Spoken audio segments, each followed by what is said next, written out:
Hello friends, welcome to domain maths. आज हम इस वीडियो में क्लास 12th का कॉन्टिन्यूटी एंड डिफरेंशिएबिलिटी स्टार्ट करने वाले हैं, जो कि एनसीईआरटी में चैप्टर नंबर 5 है। ठीक है, तो इसको समझने के लिए सबसे पहले हम ये समझते हैं कि कॉन्टिन्यूअस फंक्शन क्या होता है, इसको कैसे ड्रॉ करते हैं या फिर कैसे डिफाइन करते हैं। ठीक है, उसको एग्जाम्पल से समझते हैं। एग्जाम्पल देखें क्या है। मैंने एक फंक्शन कंसिडर किया F X equal to when x is less than equal to 0। इसका मतलब क्या हुआ, एक फंक्शन ऐसा है जिसमें x की 0 या 0 से छोटी वैल्यूज़ के लिए उसकी वैल्यू कितनी है 2।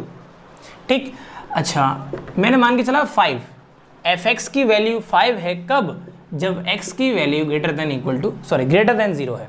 यानी 0 से छोटी वैल्यूज़ के लिए वैल्यू 2 है, 0 के लिए वैल्यू 2 है एंड 0 से बड़ी वैल्यूज़ के लिए इसकी वैल्यू 5, फंक्शन की वैल्यू 5 है। इसका ग्राफ ड्रॉ करें तो कैसे करेंगे। मान लीजिए x एक्सिस है, ये y एक्सिस है। y मतलब फंक्शन क्या है, f(x). ठीक, अच्छा यहाँ आप देखेंगे ये ओरिजिन हो गया 1 2 3 एंड सो ऑन। इधर 0 -1 -2 -3 एंड सो ऑन। ये मैंने x की वैल्यूज़ को पुट कर दिया, मान लिया 2-4 वैल्यू मैंने दिखा दी यहाँ पे। अच्छा 0 से छोटी वैल्यू मतलब -1 -2 -3। अगर आप देखें तो मैं 0 पुट करूँगा तो फंक्शन की वैल्यू कितनी आएगी 2, -1 पुट करूँगा तो फंक्शन की वैल्यू कितनी आएगी 2, -2 पुट करूँगा x की वैल्यू -2 पुट करूँगा तो फंक्शन की वैल्यू कितनी आ रही है 2। यानी इस पे भी वैल्यू 2 है, इस पे भी वैल्यू 2 है, इस पे भी वैल्यू 2 है, इस पे भी वैल्यू 2 एंड सो ऑन 1 2। यानी इन सभी वैल्यूज पे फंक्शन की वैल्यू कितनी आई 2। अगर मैं ग्राफ ड्रॉ करूंगा तो इसका सोच के देखो, ऐसे ही तो बनेगा। अरे हाँ ना, समझ में आया। यानी x की वैल्यू 0 या 0 से छोटी के लिए, छोटी वैल्यूज के लिए फंक्शन की वैल्यू 2 है और यहाँ पे 0 भी इंक्लूड है, तो मैंने इसको ऐसे डार्क करके दिखा दिया।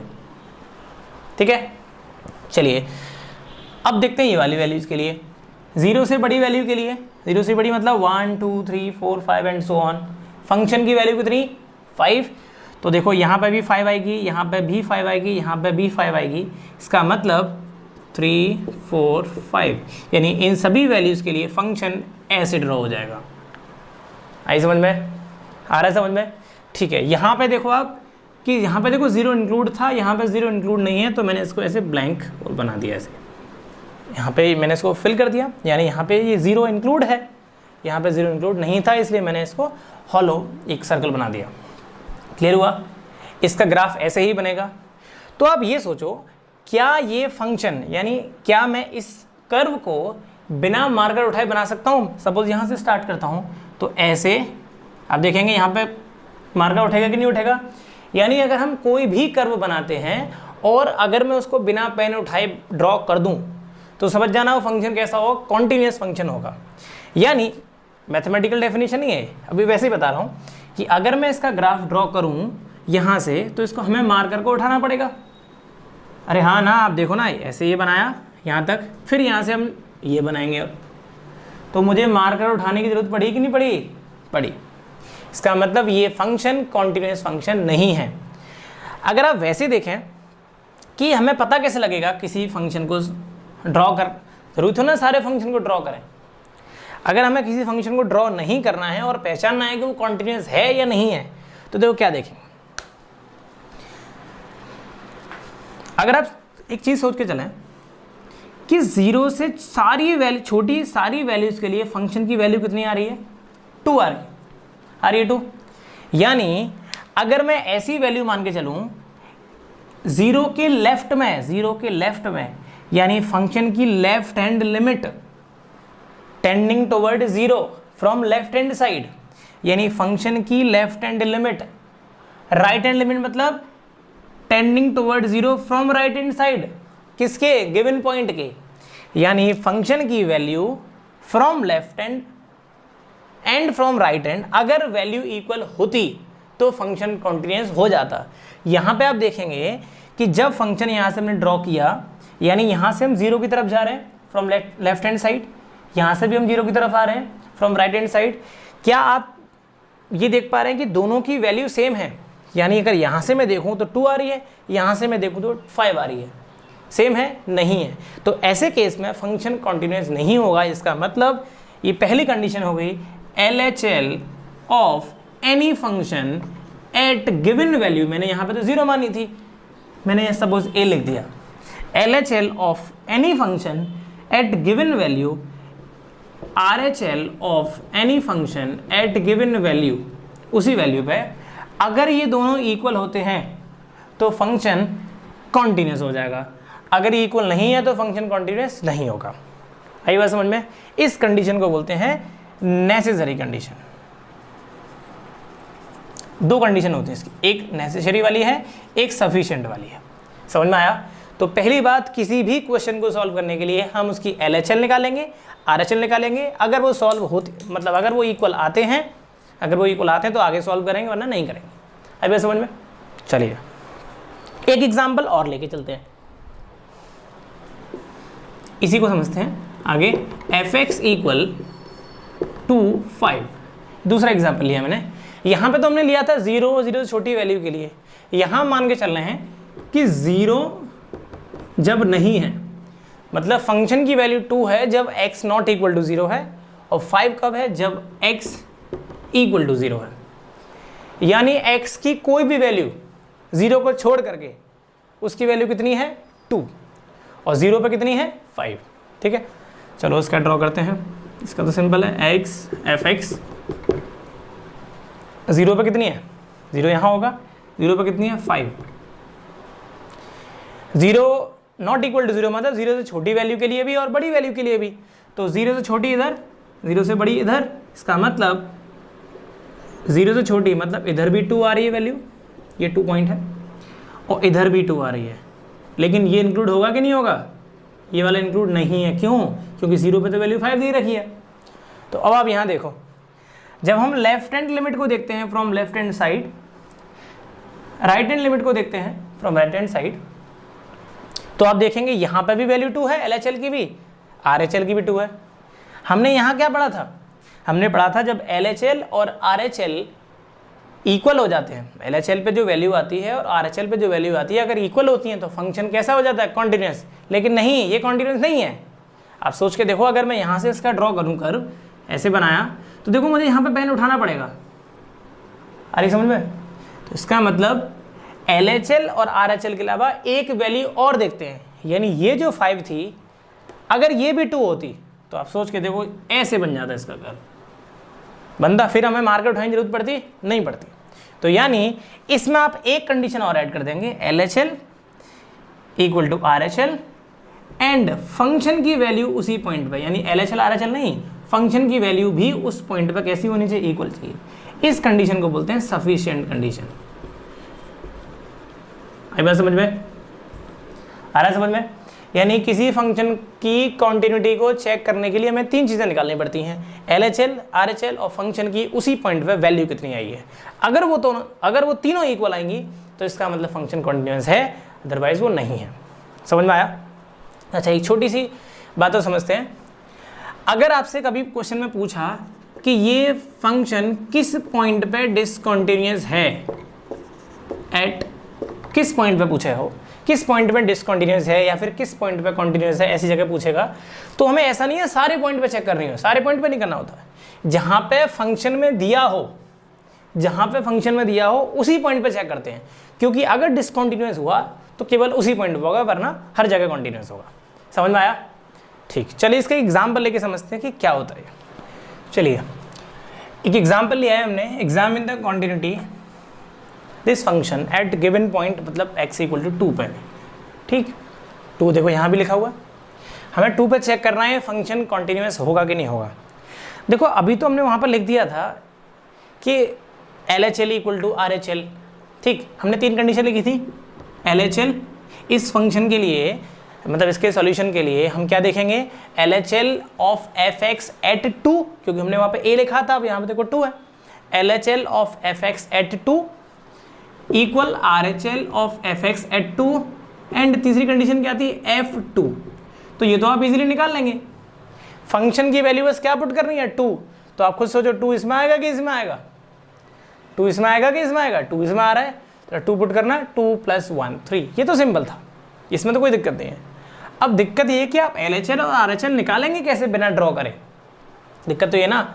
तो सुनेंगे भाई, अगर आपको LHL निकालनी है, LHL of fx at given point क्या है 2, तो इसको लिखने का तरीका होता है limit x tends to 2 minus, 2 minus यहाँ पे क्या दिखा रहा है 2 के लेफ्ट में, अभी दिखाया था 0 के लेफ्ट में, यानी LHL राइट में, राइट हैंड लिमिट, ठीक है। तो x की वैल्यू 2 माइनस पर टेंडिंग टुवर्ड्स 2 माइनस 2 के लेफ्ट में fx, ठीक है। जब भी आप LHL निकालेंगे तो हमेशा क्या लिखेंगे, limit x tends to 2 minus, मतलब जो यहाँ पे पॉइंट दिया है, और फंक्शन fx। इसको अगर मैं ऐसे लिख दूँ तो कोई दिक्कत, h tends to 0 f2 minus h, check कर लो एक ही बात है। क्या कह रहा है, क्या मतलब है इसका, हमेशा आप ऐसे ही करेंगे। क्या मतलब है इसका, हमने कोई एक ऐसी छोटी क्वांटिटी मान ली 2 के लेफ्ट में जो 0 नहीं है, टेंडिंग टुवर्ड 0 है, आप देख लो 2 ही आएगा फंक्शन। अरे हाँ ना, समझ में आ रहा है, ठीक है। h बहुत एक छोटी सी क्वांटिटी है, 0 नहीं है, पहले बोल रहा हूँ, अगर 0 होगा तो फंक्शन डिफाइन ही नहीं होगा। यहाँ पे 0 के बहुत छोटी 0.00001 ऐसे हो सकती है, ठीक है। चलिए, लिमिट h टेंड्स टू 0, अब इसका मतलब क्या है, 2 से छोटा, मतलब 2 के लेफ्ट में। 2 से छोटे के लिए फंक्शन ये वाला लेंगे कि ये वाला लेंगे, 2 से छोटी वैल्यू के लिए ये वाला फंक्शन। जरा पुट करना है यहाँ पे, x की वैल्यू 2 से छोटे के लिए है, और यहाँ पे x की वैल्यू क्या है 2 माइनस h, जरा पुट करना, तो 2 minus h whole square plus 1 आया समझ। x को हमने रिप्लेस कर दिया 2 माइनस h से, और बाकी एज इट इज पूरा है ही जैसे है। अच्छा, टेकिंग लिमिट, अब तो क्लास 11th में करते थे जैसे, टेकिंग लिमिट h की वैल्यू यहाँ 0 पुट करेंगे, ये 0 हो जाएगा, 2 का स्क्वायर 4, 4 + 1 5, यानी लिमिट पुट करने के बाद इस फंक्शन की वैल्यू कितनी आ रही है 5। ये क्वेश्चन CBSE बोर्ड का है, ये भी ध्यान रखना, तो यानी एग्जाम में ऐसे ही आते हैं, ठीक है। इसका लेवल ऐसा ही है पूरा, सारे क्वेश्चन में ये करना है। अच्छा, अगर मैं इसमें RHL निकालता तो RHL ऑफ fx एट, फिर से 2 पे, इसको क्या लिखेंगे, लिमिट, हमने लिखा था यहाँ पे 2 माइनस लेफ्ट के लिए, राइट के लिए क्या करेंगे, x tends to 2 plus fx, फिर यहाँ भी वही करेंगे, लिमिट h टेंड्स टू 0, अब ये कितना हो जाएगा f 2 + h। है बस समझ में। चलिए, 2 + h, 2 से बड़ी वैल्यू, 2 से बड़ी के लिए ये वाला करना है, जरा पुट करो यहाँ, limit h tends to 0, x की वैल्यू हमें पुट कर रही है 2 + h, तो 2 + h, x की वैल्यू पुट कर दी, और प्लस 1, ठीक है। फिर से वही टेकिंग लिमिट, लिमिट लें इसकी, h की वैल्यू कितनी 0, तो ये 2 + 1 कितना हो गया 3। आई बात समझ में। तो पहली कंडीशन हमने क्या पढ़ी थी कि LHL और RHL दोनों इक्वल होने चाहिए, लेकिन आप यहीं देखेंगे LHL यहाँ 5 है, RHL कितना है 3। तो clearly LHL of fx at 2 is not equal to RHL of fx at 2, यानी दोनों इक्वल नहीं है। Clearly function is discontinuous at x equal to 2। आया समझ में। चलिए आगे समझते हैं। चलिए इसका एग्जाम्पल और लेके चलते हैं और क्लियर हो जाएगा ये। एक और फंक्शन है fx इक्वल टू, ये दिया हुआ है यहाँ पे, x इक्वल टू -1 जब नहीं हो तो उसके लिए फंक्शन है, और -1 हो तो उसके लिए डायरेक्ट फंक्शन की वैल्यू कितनी है -2। चेक करना है -1 के लिए कॉन्टिन्यूस है कि नहीं है। सब में प्रोसेस वही है, LHL निकालना है सबसे पहले, LHL of fx at x equal to -1, क्या लिखते थे, limit x tends to -1 minus, जैसे 2 माइनस लिखा था तो -1 माइनस फंक्शन fx, तो फिर से लिखेंगे h tends to 0 function -1 minus h, अभी समझाया था। बस यहाँ पे एक ही जगह कितना है -1 ही तो है। अगर आप चाहो तो इसके बाद डायरेक्ट ये वाला स्टेप लिख सकते हो, जरूरी नहीं है ये दोनों एक ही बात है, ठीक।